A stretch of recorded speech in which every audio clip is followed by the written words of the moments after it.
السلام علیکم ورحمۃ اللہ تعالی وبرکاتہ۔ امید کرتا ہوں کہ آپ تمامی حضرات بخیر و عافیت ہوں گے۔ اللہ آپ کو اچھا رکھے۔ آج میں حضور تاج الشریعہ جانشین حضور مفتی اعظم ہند علامہ اختر رضا خان ازہری رضی اللہ تعالیٰ عنہ کی ایک ایسی زندہ کرامت لے کر میں آپ کے سامنے حاضر آیا ہوں کہ جس کو سننے کے بعد آپ کا ایمان تازہ ہو جائے گا انشاءاللہ تعالیٰ۔ امید کرتا ہوں کہ آپ اس کو مکمل سماعت فرمائیں گے۔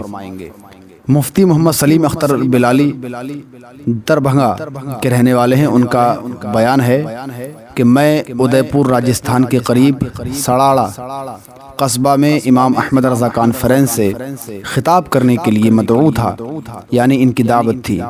خوش قسمتی سے سرکار تاج الشریعہ علیہ الرحمہ بھی اس علاقے میں فیضان تقسیم کرنے کے لیے تشریف لانے والے تھے۔ ہوائی اڈے پر 21 توپوں کی سلامی کا اہتمام کیا گیا تھا، یعنی 21 گاڑیاں حضرت کی کار کے پیچھے رضاکاروں سے بھری ہوئی استقبال کے لیے موجود تھیں۔ ہوائی اڈے کے عملہ اس عظیم الشان شخصیت کو دیکھنے کے لیے پریشان تھا کہ وہ کون سی ایسی ہستی ہے جن کے استقبال کی یہ تیاریاں ہیں۔ حضور تاج الشریعہ رضی اللہ تعالیٰ عنہ جب ہوائی اڈے سے اترے تو برادران وطن کی عقیدت و محبت اور ان سے وابستگی کی کیفیت احاطہ بیان میں لانا مشکل ہے۔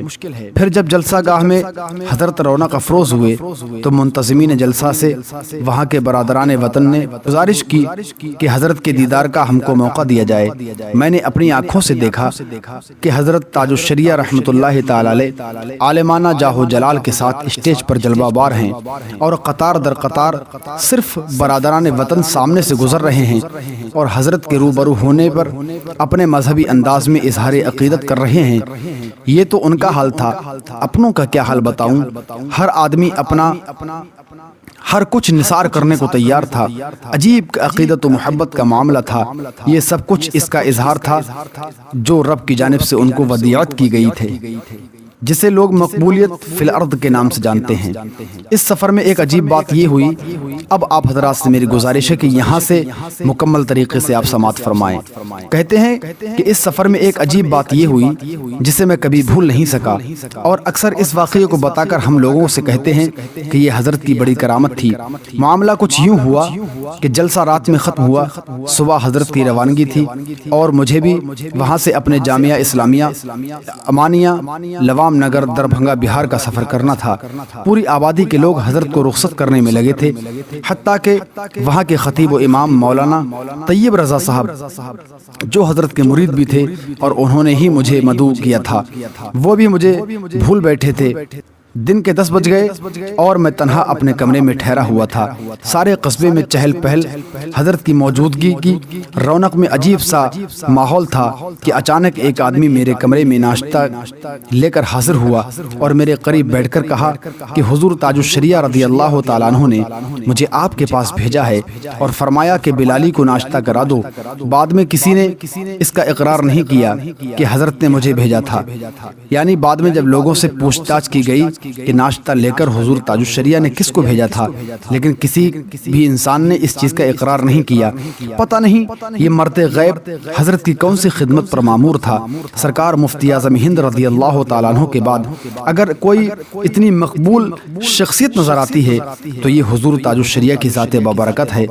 جدھر سے حضرت کا گزر ہو جائے اعلان عام ہو جاتا ہے کہ ادھر سے سرکار گزرنے والے ہیں، پھر خلائق کا ہجوم این سعادت بزور بازو نیست تانا بخشت خدائے بخشندہ۔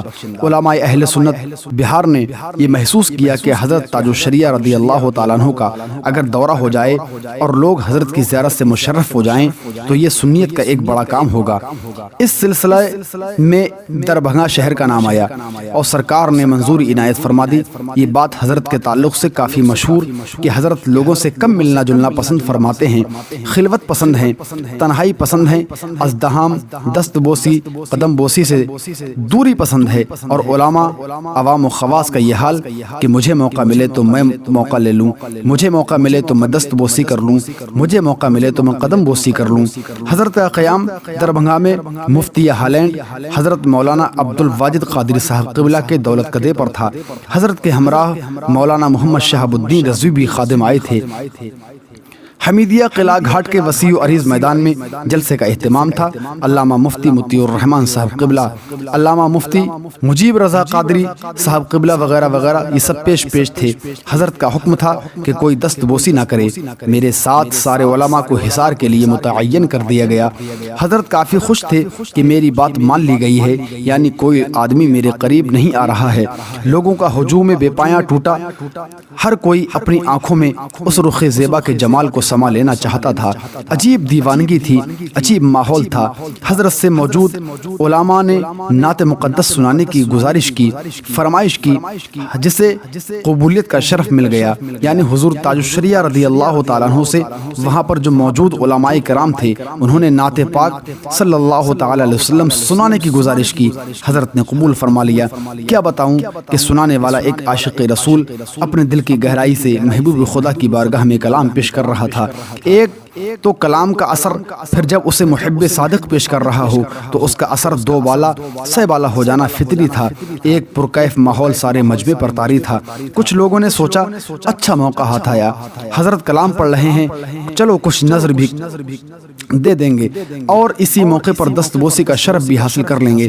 جو ہی دو چار آدمی گئے، حضرت نے کلام کو روک دیا اور فرمایا کہ اب اگر کوئی میرے درمیان مخل ہونے آیا تو میں اسٹیج سے اتر جاؤں گا۔ لوگ رک گئے اور حضرت کا فیضان خوب برسا۔ آج بھی لوگ جب اس منظر کو یاد کرتے ہیں تو خوب لطف اندوز ہوتے ہیں، اور کیوں نہ ہو کہ یہ سرکار مفتی اعظم ہند رضی اللہ تعالیٰ عنہ کا فیضان تھا۔ یہ سرکار مفتی اعظم ہند رضی اللہ تعالیٰ عنہ کا فیضان کرم تھا، جو حضور مفتی اعظم ہند رضی اللہ تعالیٰ عنہ کے جانشین ہیں۔ سرکار تاج الشریعہ یعنی حضور تاج الشریعہ رضی اللہ تعالیٰ عنہ نائب مفتی اعظم ہند ہیں۔ اللہ تبارک و تعالیٰ حضرت کی مرقد پر بے شمار رحمت نازل فرمائے اور حضرت کے صدقے ہم سب اہل سنت و جماعت کی مغفرت فرمائے۔